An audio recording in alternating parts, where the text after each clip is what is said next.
Welcome, everyone, to Beyond the Buzzer. Great to be here. Today, we're diving into NBL1 Round 9, specifically one really tight game. Yeah, this Casey versus Sandringham matchup, it really had everything. Went right down to the final buzzer. It did. So let's break it down. Casey, they started incredibly hot, right? First quarter. Oh, absolutely. They were hitting everything. 50% shooting, I think it was, and 5 of 8 from three-point land. That's how you rack up 30 points in a quarter. Trendon Hankerson got going early for them. Yep, and Tyler Robertson was playing well, too, until he unfortunately rolled his ankle. That was about 9 minutes in. Yeah, tough blow for Casey early on. Sandringham was looking up at a 30-21 deficit after that first quarter. That Robertson injury definitely hurt Casey, but wow, Sandringham's response in the second, it wasn't just a response, it was like an explosion. From deep. Exactly. They hit 8 three-pointers in the second quarter. Just think about that. 8 threes. That's 24 of their 30 points in that period. Insane shooting. That's where Ayre and Dash Daniels really caught fire.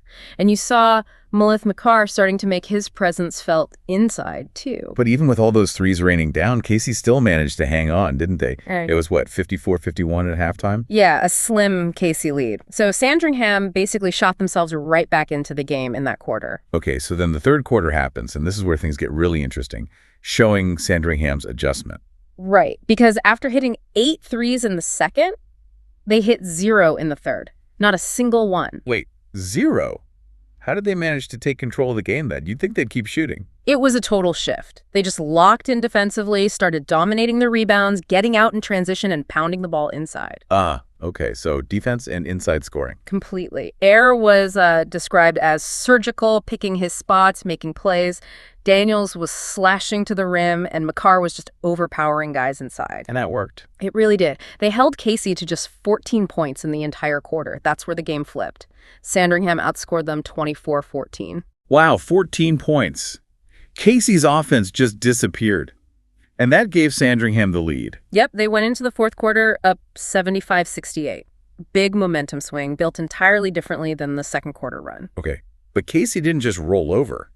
That set up a pretty wild finish in the fourth. Definitely. Hankerson really put Casey on his back. He hit a big 3 to cut the lead to 2 points. And then they got it down to just 1, right? With maybe 3 minutes left. Yeah, it was right there for the taking. But this is where Sandringham really showed their nerve. Every single time Casey got close. Bang. Answer. Like what? Well, Ayre hits this really tough jumper, contested, and gets fouled. Makes the free throw for the and one. Huge play. Then Machar comes up with a massive dunk, gets fouled too, converts his and one, just imposing his will. So clutch plays from their key guys. Exactly. And then Dash Daniels stepped up to the free throw line late and knocked them down to pretty much ice it. Casey still had a shot, though. They did. Hankerson got a decent look at the buzzer to send it to overtime, but it just didn't fall. Agonizing. Final score. Sandringham 103. Casey 100. What a game. Just incredible. And when you look at the key players, it tells the story. For Sandringham, Ayre, first game back, right? Drops 26 points, 6 assists, 4 rebounds. Instant impact. Yeah, you can't ask for much more. Then Dash Daniels, 25 points, huge in that second half and got to the line. 8 of 10 free throws, clutch. And Machar inside. 24 points, just that physical presence and those huge and ones late in the game.